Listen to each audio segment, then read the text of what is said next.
Ashokji said that we began with Russian classics. Actually, as a mark of protest to the British legacy of imperialism, all the people who started translating novels in the colonial times, saw to it that they leave behind all the British classics. Even Premchand, he began with Russian classics, of course, but he also translate Anatole France, hi. And this was a meaningful transcendence, there was a design behind it.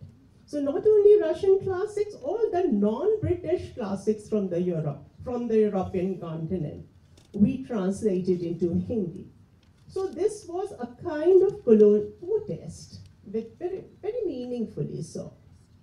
Now, way back in 60s, 70s, we realized, all the cultural activists of the world realized, in fact, that cultural clashes, if cultural clashes have to end, they have to be replaced by cultural dialogue.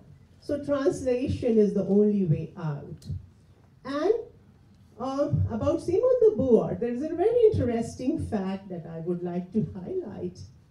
8 years, almost 8 years before this book was published in French, and even later, 4 years later in English, Mahadevi Verma, one of our major women writers of the Gandhi Chayava Yug, she had written Shrinkhala Ki Kadiyan as the editorial of Chand. And it had reflections not only on the women-centered issues, but also on topics like Yudh or Stri, Yudh or Nari, actually she called it.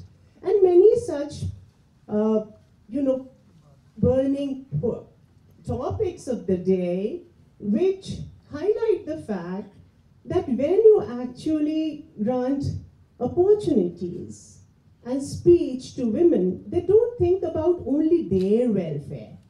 When you educate a woman, you educate a family. When you see to it that women have the equal say and the equal share of opportunities and the equal share in resources, they see to it through their care ethics that justice is granted all over. So it's at least the sister France, of course, gave us the great notion of democratic principles, all the three principles: liberty, equality, and brotherhood. Now, what the Asian sisters granted this French concept of democracy is the notion of sisterhood, Sakhivad. Like Sakhi is talking in very intimate tones to people and sharing the agonies and ecstasies, not only the agonies, but also the ecstasies of their lives. Much later, when Iragiri talks about the push and joy of women's language, we had instances, all over, even in women's writing, where women don't just talk about their agonies, and they don't just talk about their own selves, but any kind of conflicts within and without. The conflicts, there are conflict zones in the family and even on the borders, all kinds of borders they touched upon. This is what dialogue means. Translation promoted the right kind of, as he rightly said, all the novelists, all the poets came to us through translations. And of course, we don't trust English that much, but still we have to depend on some language, some linked language. And now that people of Aditi's age are just, going straight to France, it's created all the difference. But even if you take, have a direct dialogue with the people, feminists unite, Julia Kristeva, Ellen Sewu, and many others, you realize especially when I was talking in the class and I heard see you saying that she wishes to connect to a matrilineal tradition of mothers. I was reminded of all the Devis and the Dashmahavidyas and the Chausat Yogini tradition of, motherhood here, where, they believe in the channelization of energy. Of course, we all begin with a small ego, but thereafter we rise and transcend.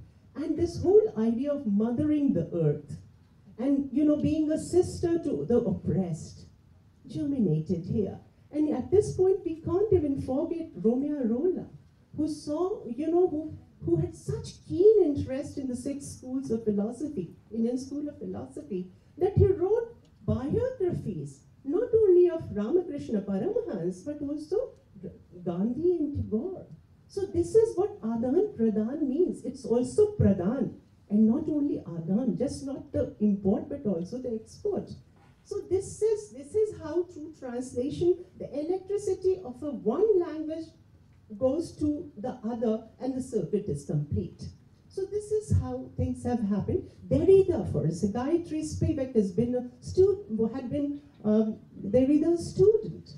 I don't know, I have no proof, but I just guess that when Derrida talks about the textual subconscious and the aporia floating in the textual subconscious, whether it has something to do with our notion of the text having a mystical interior.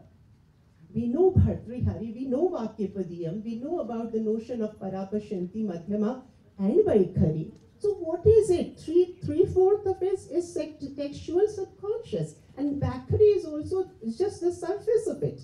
I don't really know. It's only a conjecture. But this is how cultural parallels should be studied. This is something that I really want to highlight. And if we do not let this happen at this stage of cultural exchange, where borders are actually getting porous, when exactly will we do that? So this is the time when more of translations and more of cultural dialogues and more of bhashyas. Bhashyas are very important. We've had, Marx talked about the Asian mode of production. We also have an Asian mode of translation, which believes in, it doesn't believe in owning the text. It believes in letting the text loose. What Julia Kristeva, for instance, refers to as intertext is very close to Dhvanyalo, the notion of Dhvani in Dhvanyalo. Anand Verdhan talks about it. It's only the Dhvani that we carry across, like Jaman in Dahi. Whatever, we take a little Jaman from somebody's Dahi, and then we put it in our own share of milk, our own share of experience, our own share of milk of human kindness. So this is what we can do. We can just continue. People like Aditi can play the role. People like institutions like Vani Prakashan can play the role of Penguin bilingual. Ashok, you must be remembering all the bilingual editions that Penguin published. How all the intertext came to us from various traditions. So this could be a new beginning.